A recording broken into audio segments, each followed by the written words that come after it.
اور اس کے بعد کہا گیا لا تمدن عینیک الی ما متعنا بہ ازواجا منہم، کفار اور دنیا پرست لوگوں کے محلات، ان کی بلڈنگیں، ان کے مکانات اور ان کے عیش و آرام دیکھ کر کے اپنی آنکھیں پھیلاؤ مت، اپنی آنکھیں ان کی طرف مت پھیلاؤ اور غمگین مت ہو، ارے ہم تو تنگی ترشی میں زندگی بسر کر رہے ہیں اور یہ کتنے عیش و آرام کے ساتھ زندگی بسر کر رہا ہے۔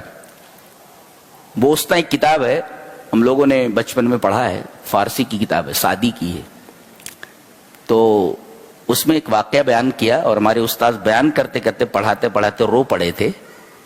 اس میں تھا یکے مشت زن بخت روزی نہ داشت، ناست باب شامش مہیا نہ چاشت۔ پرسین ہے یہ کہ ایک پہلوان تھا، مشت زن میں فائٹر، مکے سے مارنے والا، مشت، تو ایک پہلوان تھا جو روزی کا نصیبہ نہیں رکھتا تھا، شام کو اگر کھانے کو مل گیا تو صبح کو نہیں ہے اور صبح کو مل گیا تو شام کو نہیں ہے۔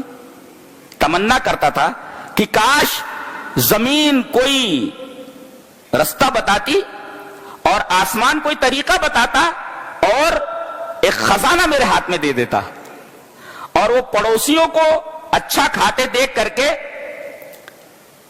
ایسا لگتا اسے جیسے کڑوا پانی اس کے حلق میں اتر رہا ہے۔ گہش دیدن ایسے شیرین خلق فرومی شدے آب تلخش بحلق۔ بولتے کہ پڑوسیوں کو اچھا کھاتے دیکھ کر کے یہ غریب پہلوان، اس کے حلق سے کڑوا پانی اترتا تھا اور تمنا کرتا تھا کہ آسمان کوئی طریقہ بناتا، زمین کوئی رستہ نکالتی اور کوئی خزانہ میرے ہاتھ میں دے دیتی۔ اب اس کے بعد لکھتے ہیں شنیدم کی روز زمین بکافت ازام زنختہ نے بوسیدہ یافت۔ کہتے ہیں کہ اسی پہلوان نے، میں نے سنا کہ اس نے ایک زمین کھودی، زمین کھود رہا تھا۔ اب زمین کھودنے کے بعد اسے کیا ملا؟ تمنا کیا تھی؟ خزانہ مل جائے، برابر ہے، لیکن سامنے کدال کو جب اس نے کھینچا، پھاوڑے کو کھینچا، تو ازام زنختہ نے بوسیدہ یافت، ایک سڑے ہوئے جبڑے کی ہڈی نکل آئی انسان کی۔ آنکھیں نہیں ہیں، خالی ساکٹ ہے، آئی ساکٹس باقی رہ گئی ہیں، آنکھیں نہیں ہیں، اور پورا جبڑا سڑا ہوا ہے۔ ازام زنختہ نے بوسیدہ یافت، اور یہی ہو جانے والا ہے، یہی ہو جانے والا ہے، ہم لوگ بھی ایسے ہی ہو جانے والے ہیں۔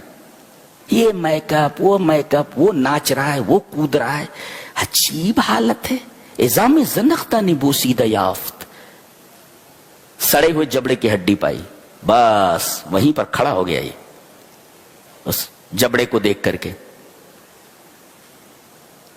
اور اس کے بعد سعدی لکھتے ہیں کہ وہ بے زبان والا منہ بھید اور راز کہتا تھا کہ اے پہلوان، اللہ جس حالت میں تجھے رکھ رہا ہے اسی حالت میں رہ، نئی نست حال دہن زیر گل شکر خوردہ انگار یا خون دل۔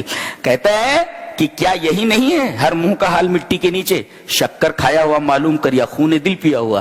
کوئی آدمی غریب ہے، اس کا بھی جبڑا ایسے ہو جانے والا ہے، اس کا منہ بھی ایسے ہو جانے والا ہے، اور کوئی امیر آدمی اس کا بھی منہ ایسے ہی ہو جانے والا ہے۔ نئی نست حال دہن زیر گل شکر خوردہ انگار یا خون دل، کہ کیا یہی نہیں ہے ہر منہ کا حال مٹی کے نیچے، شکر کھایا ہوا معلوم کر، شکر خوردہ انگار یا خون دل، شکر کھایا ہوا معلوم کر یا خون دل پیا ہوا۔ تو قیامت تو آ رہی ہے نا، تو کسی کو عیش میں دیکھ کر کے آنکھیں مت پھیلاؤ، ولا تحزن، اور غمگین مت ہو ان کو دیکھ کر کے۔ کیوں؟ اس لیے کہ ان کو وہ دولت دی گئی ہے، لیکن سب سے بڑی دولت، سب سے بڑا انعام تو تمہیں دیا گیا اسلام اور قرآن کی شکل میں، تو دوسروں کی طرف آنکھیں پھیلانے کی ضرورت کیا ہے جب اس سے بڑی نعمت، اس سے بڑی دولت تمہیں مل گئی ہے تو۔ اللہ اکبر۔